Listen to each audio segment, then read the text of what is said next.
Magandang araw sa lahat ng mga kapatid, sa lahat po ng mga nanonood, sumusubaybay dito po sa ating Morning Manna Devotional.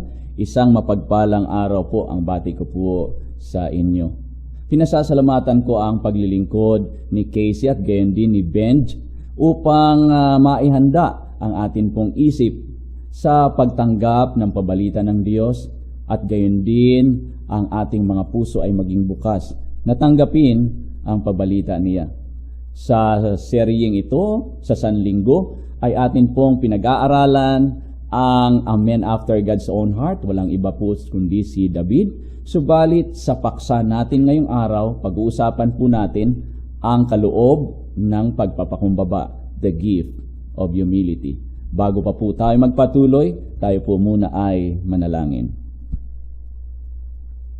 Mahal naming Diyos, purihin po kayo sa umaga pong ito. Isang kagalakan na kami ay muling makatanggap ng inyong pong pagpapala. Salamat sa panibagong araw na aming patuloy na mararanasan ang inyong pong pakikisama. At sa pakikinig ng inyong banal na salita, buksan po ninyo ang aming kaisipan, pagkalooban kami ng pangunawa, at amin pong maalaman ang inyong kalooban sa amin sa araw na ito. Salamat sa pagdinig ng aming kahilingan sa pangalan ng aming Panginoong Hesus. Amen. Si Propeta Samuel sa kanyang pakikipag-usap sa haring si Saul, ang wika niya, "But now thy kingdom shall not continue. The Lord had sought him a man after his own heart, and the Lord had commanded him to be captain over his people."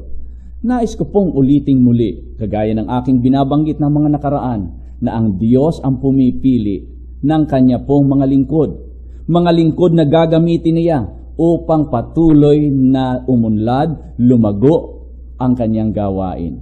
At ang Diyos ang pumipili sa iyo at sa akin upang maging kamanggagawa ng Diyos para po sa ikalulugod ng Diyos at sa ikalalago ng gawain ng Diyos. Sa araw pong ito, atin pong patuloy na aalamin ang buhay ni David. Bakit nga ba siya tinawag a man after God's own heart? Tunghayan po ninyo ang karanasan. Ang kanyang anak na si Absalom, pagkatapos niyang pinahintulutang magtungo sa Hebron, ay nagkaroon ng pagtataksil or treason. Ano po mayroon sa Hebron?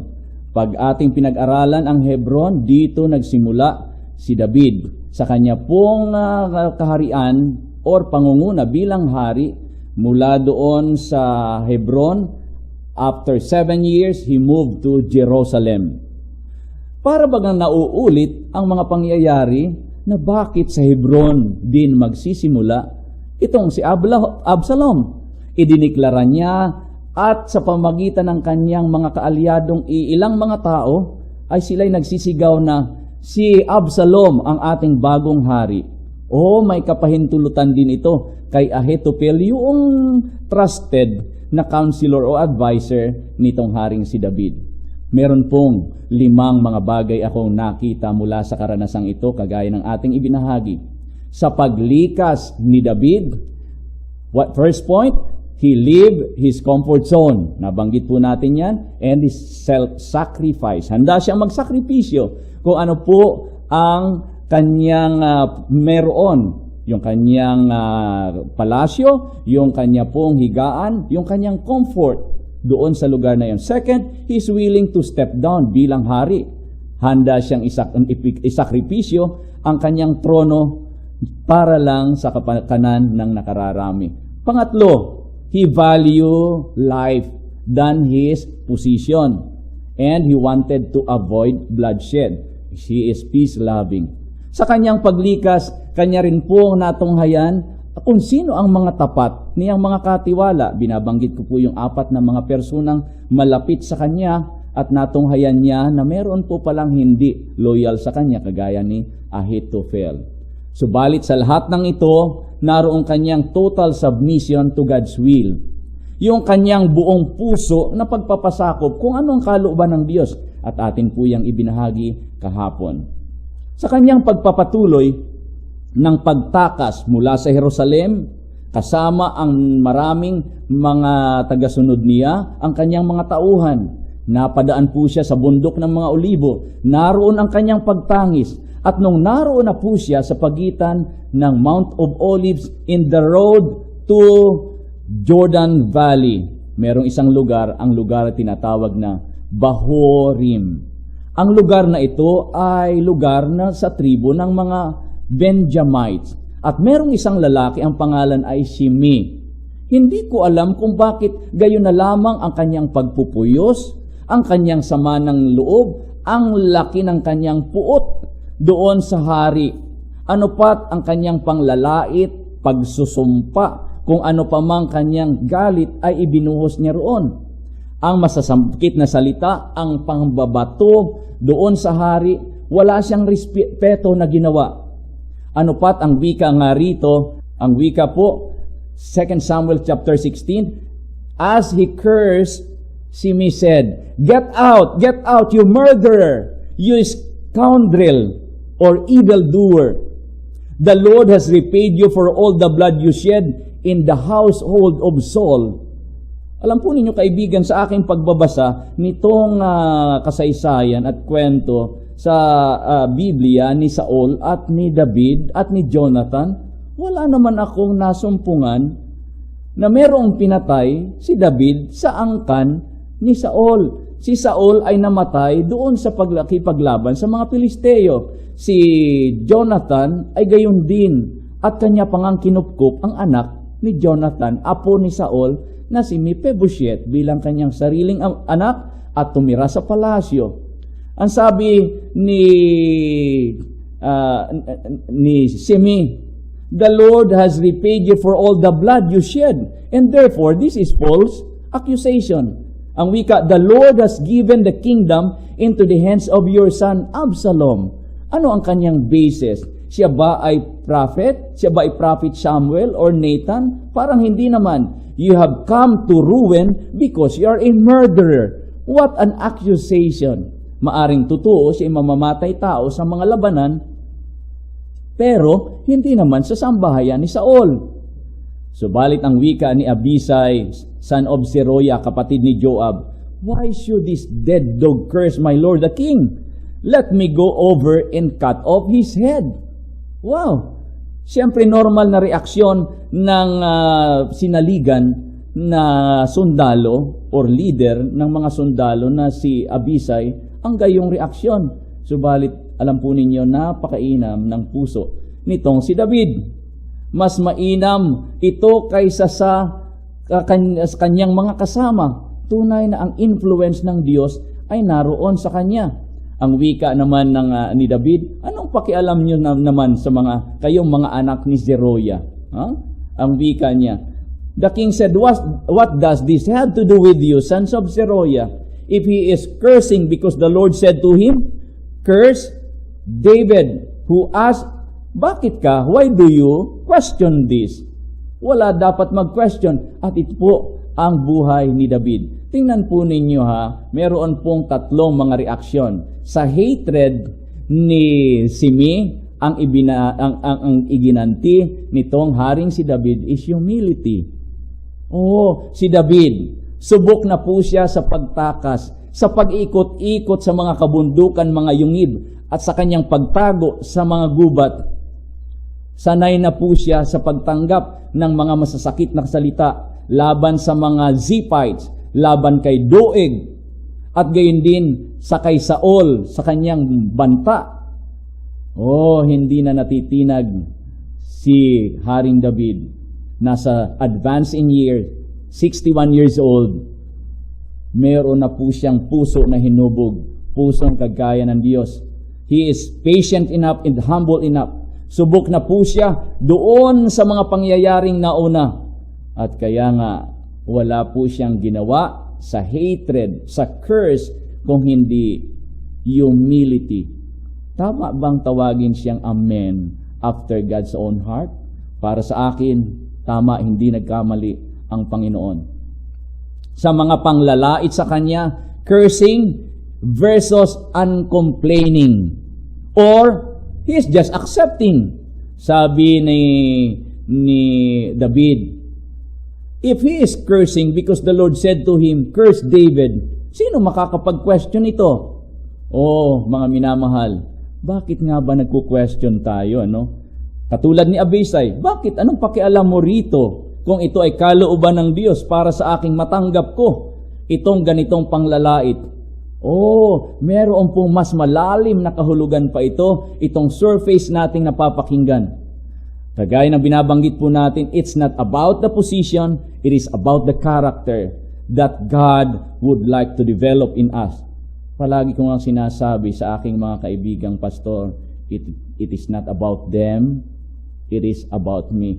The Lord is doing a process, a polishing process, like a pot to the hands of the potter.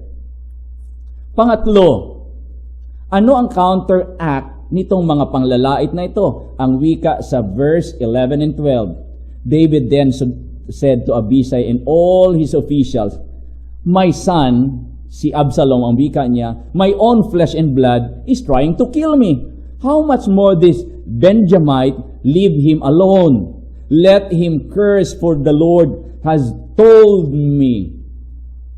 For the Lord has told him to do it for me. It may be that the Lord will look upon my misery and restore me His covenant's blessing instead of His curse today. Wow! Wonderful Spirit! Instead na ang tinitingnan niya yung sumpa, yung mga panglalait at puot nitong si Simi na mga kapamilya ni Saul, ang nakita niya, kaibigan, ay ang pagpapala buhat sa Diyos. Meron po ba kayong karanasan na gayon din? Isipin po natin na sa kabila ng mga makapal na ulap na para bagang tayo tatakpan ng mundo at ng ulap na ito, mayroong pagpapala ang Panginoon. Amen? Yes, the Lord is good all the time. He is doing His process on us. Naalaala ko ang karanasan ng ating Panginoong Jesus in Luke chapter 22. Habang naroon siya sa Garden of Gethsemane, kasama ng kanyang mga disciples, sila'y nanalangin sa buong magdamag at narito ang lubhang karamihan buhat sa Jerusalem patungo sa kanilang lugar. At isa roon si Judas. Sa verse 48, but Jesus asked him, Judas, are you betraying the Son of Man with a kiss? Wow! Alam ng ating Panginoong Jesus ang kahulugan ng halik na yaon. Ito ay halik ng pagpapaubaya, pagbibenta sapagkat nagkabilihan na. How much? 30 pieces of silver. Kaya nga kaibigan, nang malaman nitong mga disciples na nakapalibot sa ating Panginoong Jesus, hindi ko alam kung paano, mayroon ba silang ready-made o kaya ay nakataklis na kaagad na mga sandata, o kaya ay meron silang mga espada or kalis doon sa hindi malayo. Sabi ng ating mga disipulos, Lord, should we strike with our sword? Tayo ba ay lalaban? Alam po ninyo, ang isa sa pinakamapusok na disipulo, si Pedro, and one of them struck the servant of the high priest, cutting off his right ear. Ang wika ng ating Panginoong Jesus, verse 51, but Jesus answered, no more of this. Hindi na yan. Hindi yan ang paraan. Hindi yan ang solusyon. And he touched the man's ear and healed him. Wow! What the Spirit of Christ meron nung panahon na yon. That's the Spirit of God. 14 generation ang nakakaraan mula sa panahon ni David. Narito sa panahon ng ating Panginoong Jesus para bagang naulit ang historya. Kung noon naging karanasan ni David ang panlalait, ang masasakit na salita, ang sumpa, buhat doon sa ilang mga taong ayaw sa kanya, sa panahon ng ating Panginoong Jesus, natanggap din niya ang gayong mga panglalait. Subalit ang wika ng Biblia, ni hindi man lamang siya nagbungat ng mga salita ng panglalait doon sa kanyang mga kaaway. Napakabuti ng Espiritu ng ating Panginoong Hesus. I'd like to have that heart of Christ. I'd like to have that spirit of David. He was mentioned, the man after God's own heart. Sa Acts of the Apostles, ito naman po ang wika. Trial is part of the education given in the school of Christ to purify God's children from the dross of earthliness. Ano raw po? Ang mga pagsubok na ito ay bahagi ng edukasyon sa paaralan ng ating Panginoong Hesus. Kung merong mga pagsubok at tayo'y naniniwala na tayo ay naroon sa paaralan ng ating Panginoong Hesus, kaibigan, hayaan po nating gawin ng Panginoon ang proseso sa ating buhay. It is because God is leading His children that trying experience comes to them. Ang wika pa sa pagpapatuloy, trials, difficulties are His chosen methods of discipline and His appointed condition of success. Pagkatapos nito pong mga pagsubok na ito at kahirapan, mga balakid, ang Diyos ay merong inihanda na tagumpay. He who reads the hearts of men knows their weaknesses better than they themselves can know them. Totoo nga po naman. Hindi ko po alam ang iba pang mga kahinaan ko at ang aking mga nakatago sa aking loob. Subalit ang ating Panginoong Hesus nalalaman niya kung ano po ang ating mga kahinaan. He says that some have qualifications which, if rightly directed, could be used in the advancement of His work. Tunghayan po ninyo ang buhay ni Pablo. Si Pablo isang persecutor. Subalit nang siya ay tawagan ng Panginoon, ginamit po siya. Tunghayan po ninyo ang ilan pong mga manggagawa po natin, mga matanda sa iglesia, nang sila'y tinawagan ng Diyos mula sa kadiliman, ginamit po sila ng Panginoon. At sila ay naging mabuting instrumento ng Diyos. Ang iba'y hanggang sa kanilang kamatayan.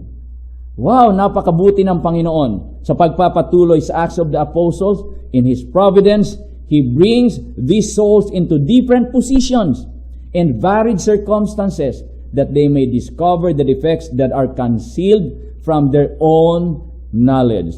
He gives them opportunity to overcome these defects and to fit themselves for service. Often, He permits the fires of affliction to burn that they may be purified. Napakabuti ng layunin ng Diyos para sa ating buhay. Ang nais niya, kaibigan, kapatid, na isang panahon, makita niya ang isang dalisay, nagdumaan sa isang matinding init ng mga pagsubok ng buhay, kagaya ng isang gintong dalisay, dinalisay sa apoy at pagkatapos, magiging bahagi ng kaharian ng Diyos. Kaibigan, ano po ang inyong mga karanasan? Meron po ba kayong karanasan, kahawig ng karanasan ni David? Ito ang kanyang ginawa. Ito ang kanyang naging response. Karapat-dapat po siyang tawagin Amen after God's own heart. Ikaw, kaibigan, ako, nais kong magkaroon ng title Amen after God's own heart. Idadalangin natin na patuloy ang ating buhay ay maging kaaya-aya sa harap ng Diyos, maging kaaya-aya sa harap ng ating Panginoong Hesus, maging kagaya ng ating Panginoong Hesus, na meron mang mga panglalait at pagsubok, tayo'y hindi matitinag, bagkus tayo'y tatayong matibay sa ating pananampalataya. Nais itang idalangin, kaibigan. Mahal na Diyos, purihin po kayo sa oras mong ito. Isang kagalakan na aming matunghayan ang kasaysayan sa buhay ng Haring si David. Maraming mga taon ang nakakaraan, subalit sa aming kapanahon ay gumagawa pa rin po kayo ng inyong paraan, O Diyos, upang kami ay patuloy na hubugin sa mas mataas na antas ng espiritualidad. O pagkalooban kami ng pusong mapagpasakop sa inyo, ng pusong mapagpakumbaba, pagkalooban kami ng pusong mapagpatawad. At kaya nga maraming salamat, Panginoong Diyos, na sa umagang ito at sa buong araw ang inyong banal na salita ang siyang patuloy na aming mapapakinggan upang kami ay magkaroon ng mapagpakumbabang puso. O maraming salamat, Panginoong Diyos, na alalahanin ang bawat pamilya, aalalahanin ang bawat tagapakinig at tagasubaybay dito sa Morning Manna Devotional. Maraming salamat na ang pagpapala ng langit ay igagawad sa inyo ngayon sa pangalan ng aming Panginoong Jesus. Amen. Samantala, nais ko po kayong anyayahan na muli sa sunod na linggo sa isa pang serye ng pag-aaral kasama po ni Pastor Nathaniel Contreras doon po sa kanyang serye sa buong sanlinggo na In Search of Jesus Christ. Pagpalain po tayo ng Diyos ngayong weekend na ito at ang araw ng Sabat ay maging pagpapala sa ating mga pamilya.